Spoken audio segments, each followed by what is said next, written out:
سلام دوستان گلم، میخوام چند تا شعر در چیزهای مختلف در مورد مختلف معرفت، دوستی، رفاقت، نارو براتون بگم. امیدوارم که خوششان بیاد. اول در مورد معرفت میگه گر معرفت دهندت بفروش کیمیا را، ور کیمیا دهندت بی معرفت گدایی.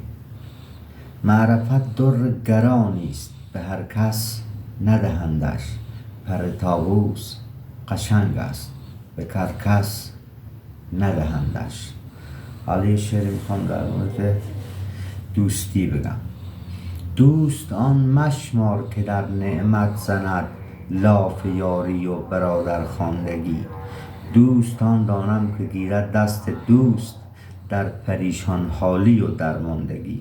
دوستان را یاد کردن عار نیست، بعد مردن دوستی در کار نیست. یه شعری میخوام بگم به خاطر اونایی که حتی عرضه یه تک زنگم ندارن. میگه خواب ناز بودم شبی، دیدم کسی در میزند، در را گشودم روی او، دیدم غم از در میزند. ای دوستان بی وفا، از غم بیاموزید وفا.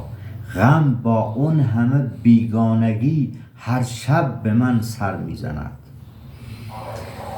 بعدش میگه که سرم را سرسری متراش ای استاد سلمانی، که من هم در دیار خود سری داشتم و سامانی.